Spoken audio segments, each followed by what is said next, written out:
What's going on, guys? How you guys doing today? Hopefully you guys having a great day. Thank you so much for those who have subscribed recently. I wanted to say thank you in this video. Thank you for liking and watching my last video. That was a really good test to see how the water is for content creating for the first sentence. So I appreciate you guys so much. A channel like my size, to be able to see the amount of views I was able to get with that one video, it really makes me think more and more to make more content specifically for the first Descendant. I like the game, so I want to be able to go over some of the things. Today in this video, we're going to go over the characters, some of the drip marketing, and we're also going to go over the interview that the first set of devs did with IGN, and we're going to kind of go over that as well.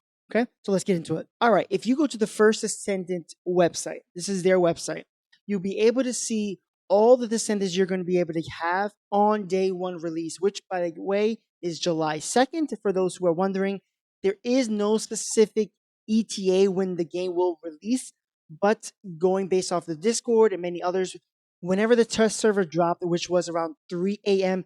Eastern Standard Time for me, it was probably when the game will release. So just to give you an idea, that again is speculating right now from the Discord and from Reddit, from what I see from other people as well.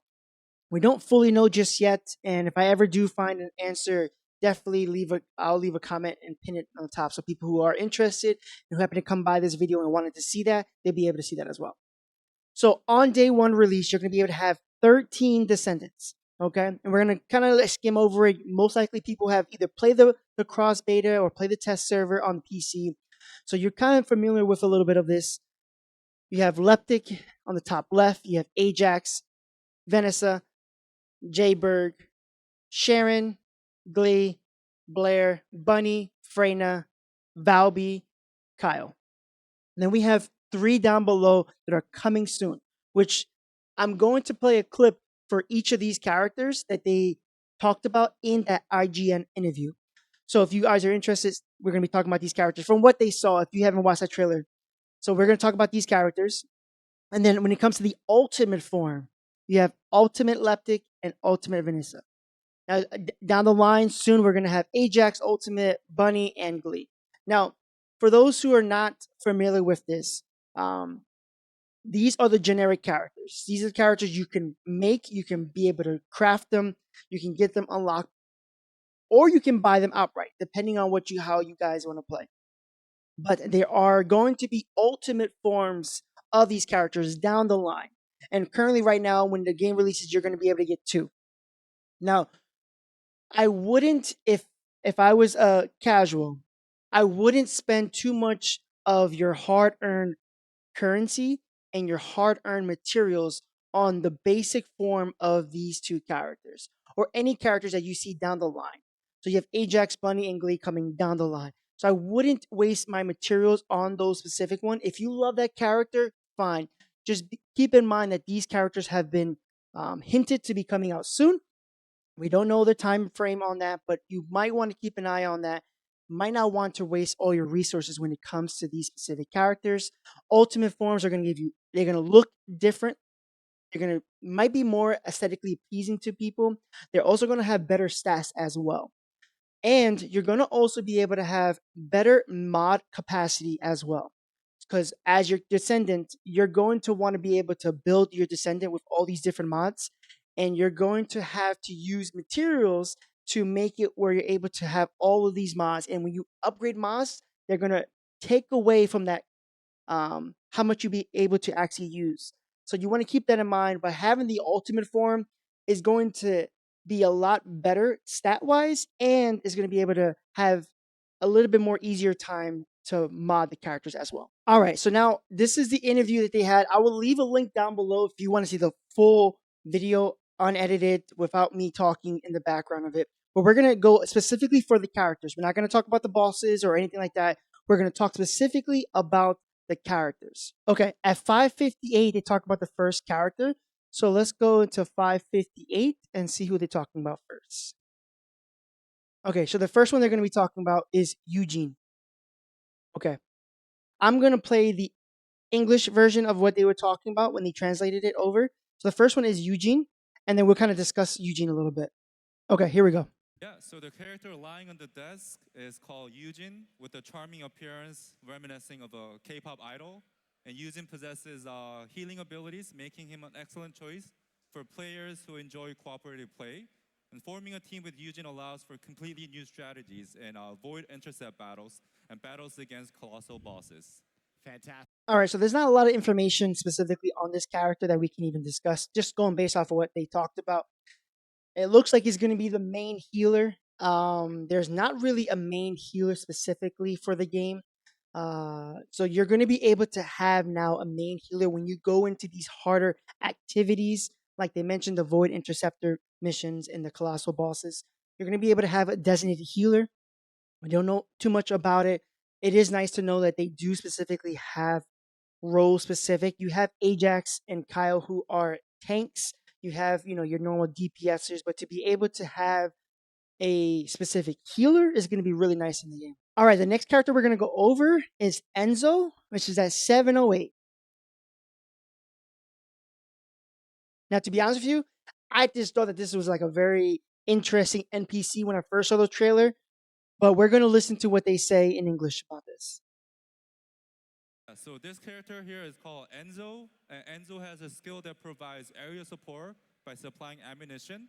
And if you enjoy gun shooting, try playing as Enzo, but just don't forget to upgrade your weapons. All right. Now, they didn't talk too much specifically about each character's kit. Obviously, they want to keep that under wraps as much as they possibly can.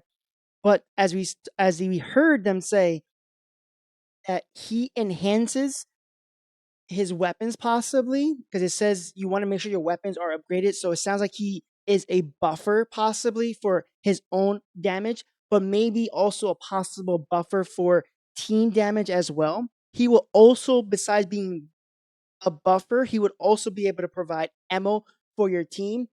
And just hearing that when I first heard it, it really started making me think of different characters that you could do that it might be game breaking, but if we can get certain characters that could do special things, that would really, really nice.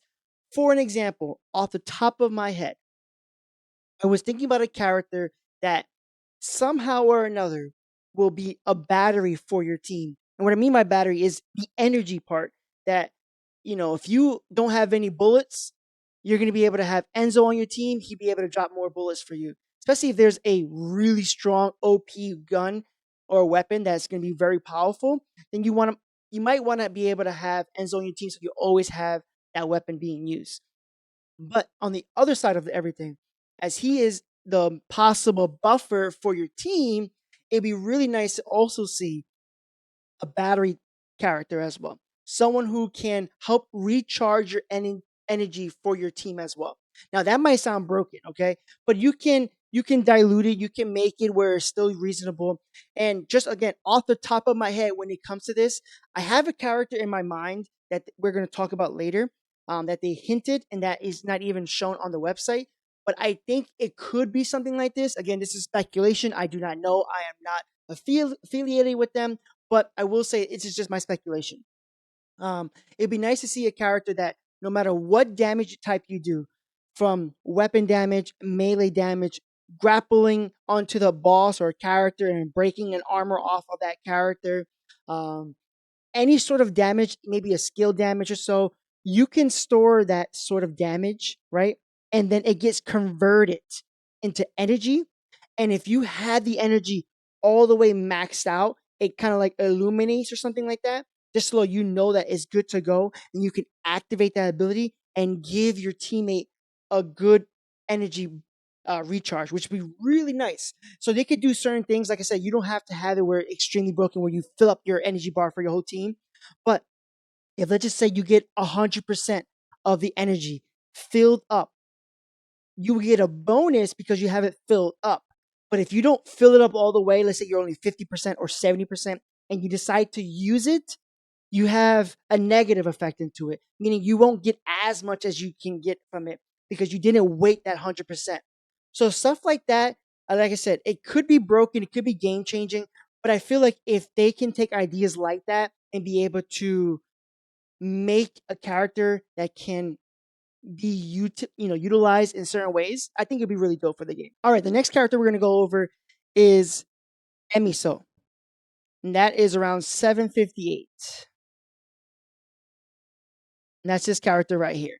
And I'm gonna let them talk. about this character, and then we'll go over a little bit about it. Like I said, you're not going to hear too much specifically about the character, their kit, but kind of understanding like themselves, what they do and stuff like that. Yeah, so as you can see, very aggressive and reckless even in the trailer, right? So that's Esimo, who is aggressive even in the game. And Esimo handles explosives and has a full skill where he explodes upon colliding with enemies while running. And Esimo, along with two other characters, Lepic and Blair, are called the Three Idiots, and adding a humorous element to the serious setting of the game. All right. Now, what made me stop, I had to hear it again multiple times. He says there's a trio, right? There's a trio. I don't know if I said that right. There's a trio. There's Emiso. Sorry, there's Emiso. There's Lepic, and then he said player. So I don't know if he's talking about me specifically being reckless, because this channel, we're reckless. But I will say, jokes aside though, he might be hinting at another character that we don't know yet, that down the line, that they don't want to release the name or any information that comes with this. We're having them on the team. They're very reckless. It might be a high risk, high reward kind of stuff. So I'm curious to see, what they're hinting at, because I don't believe it's yourself, right? It would be because you're picking that character. Like whoever you are, you don't have a specific your own character, a main character. You have a descendant that you choose. So they have to be another player down the line that they're going to release to be part of the trio squad here. The three musketeers, what we're going to call them. Okay. So they didn't talk too much about the kit. That just that he's very reckless. He deals with a lot of explosives. When he gets onto the target, he can use a skill, and as he lands on the target, it does some explosive damage and stuff like that. Very reckless, but I'm cool with high risk, high reward. If you are a very skilled player, that's going to be a really good character to learn. But again, like I said, it's high risk, high reward. So you might not want to bring this character in every single activity. But if you have a skilled player with this character, then it could be very worth it. All right. Now we already know about Bunny, but I have a feeling that if I don't talk about Bunny, there are going to be people down in the comments destroying me for not even talking about the Bunny part. So we do have to show Ultimate Bunny and what they talked about. And it's around 9:49 they talked about Bunny. They're going to talk about Bunny. We kind of know, majority of us kind of know about Bunny a little bit. It's everyone's favorite, aesthetically very pleasing. I can see a lot of skins being put on this character that's really good, and they're making an ultimate version of this character as well. The enhanced version of Bunny, one of our most popular characters, is finally here. There is also a special skin exclusive to Ultimate Bunny, and this design represents Bunny's attempt at extreme weight reduction to achieve higher speeds. And the trailer features new characters joining at launch, as well as characters that will be added through upcoming updates. Fantastic. So, like I said, they didn't talk too much about Bunny, about her kit, but we know from the ultimate forms, it's going to be the better version. Their skills are going to be better. You're going to have better mod capacity. You're going to be able to have better stats. So we kind of know that already, and that there's going to be a kit. I mean, there's going to be a skin that you can get specifically for this Ultimate Bunny. And as you see, that white form, that's going to be almost everyone's favorite. Even I'm a huge fan of that specific kit. It would be really nice to see like an all black version of this bunny as well. I think that'd be really dope. All right, and the last character we're going to go over is at 10:21, and it's this character right here. And at 10:58, they start to speak about it. But this character is a character that I'm thinking it would be really nice. Now, their kit is probably already built out, right? But this is the character that I personally think that it would be amazing if they had like some sort of synergy about being a battery. Like I said, I don't know. I'm just speculating. That is just my thoughts on it. If it's not this character, hopefully down the line we get a descendant that does do these things. That would be really dope to see. So I'm just letting you guys know. I don't really know. I'm just speculating. But let's listen to what they say about this character.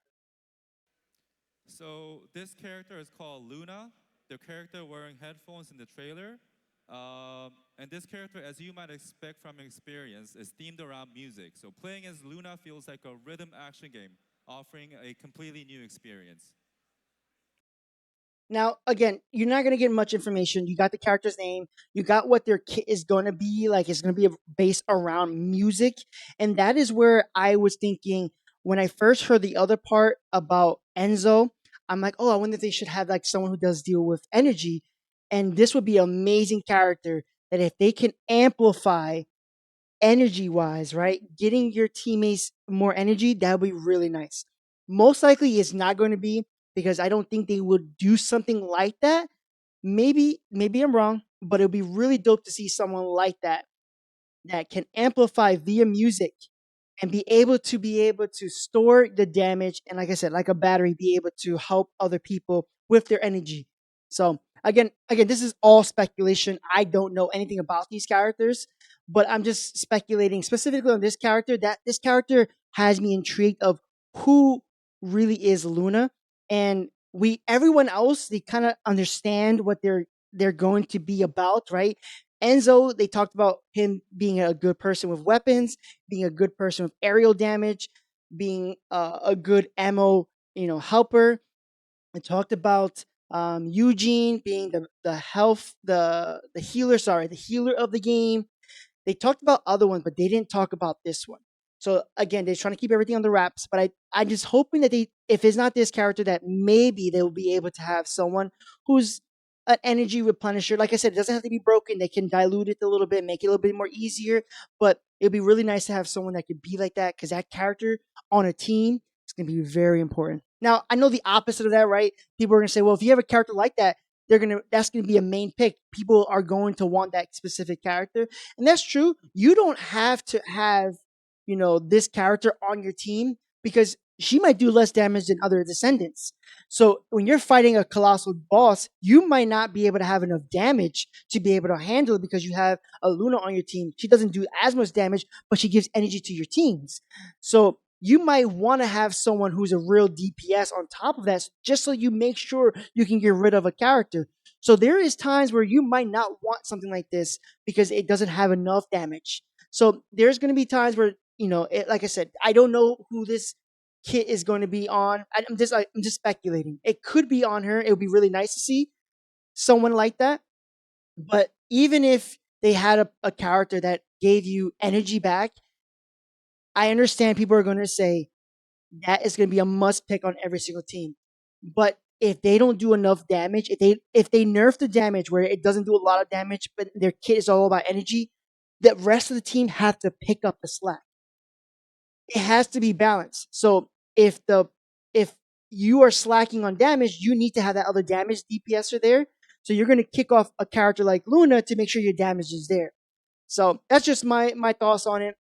But they start to talk about the bosses and everything like that. That I would say for another video. If you guys are interested in that video about the bosses, I'll make another video. Just leave a comment down below so we can go over that. But this is again drip market specifically on the characters coming out on the IGN interview. I just think it's very interesting. It'd be really nice to see more characters, more drip marketing. But off the rip, you're going to be able to have 13 characters to play around with. And again, if I was you and you are trying to be someone resourceful with your resourceful, you're going to try to be if I was you, I would try to be more resourceful with your materials. You might not get a lot of materials. It might be tough to grind. Ultimates, from my understanding, on the test servers were a little bit tougher to grind. And they're supposed to be tougher to grind. So just keep that in mind. The ultimate forms are always going to be better forms, but we don't know when certain characters are going to get the ultimate forms. Maybe they hint at it, as drip marketing, but because you don't know, I wouldn't waste my resources specifically on the characters that we do know of, like Bunny, for example. Now, people are going to want to, and that's fine. We don't know when Bunny's coming out, so people are going to use their resources on that. But just for those who are going to be casuals, I would say don't waste your resources on that. Wait until that ultimate form comes out, and then look into specifically doing that. All right, now it's time to do all that great YouTube stuff. Comment, like, and subscribe. Share this video. See if anyone else is interested in the first Descendant. I think this game is going to be very interesting to see. We're going to have to give it about a month or so review. So there's going to be 24-hour review. There's going to be a full month review. There's going to be different reviews just to see where the game is at and see what direction is, and then give people ideas of, what is this a game that I want to play, or maybe I know someone who might like this kind of game. I'll let them know about it. Or maybe you just don't want to play that type of game. So we're going to be doing different reviews as the game comes out. Like I said, I'm going to be trying to play this on day one if possible. So if you guys want to see a live stream of myself, I live stream on YouTube and Twitch. Go ahead and hit the subscribe button. We're so close to hitting 250 subscribers on YouTube. We're going to be trying to apply for the content creator program for the first Descendant. So just letting you guys know, we will be trying to. We're so close to that 250 mark. So just keep that in mind. We'll be able to try to get some more giveaways, possibly maybe more stuff from the game. We'll see what the content creator program will have if I'm able to get in. So just being able to look forward to that. So if you guys are interested, definitely hit the subscribe button. But again, I appreciate you guys for all dropping by. You guys have a wonderful day, and I see you guys in the next video. Peace.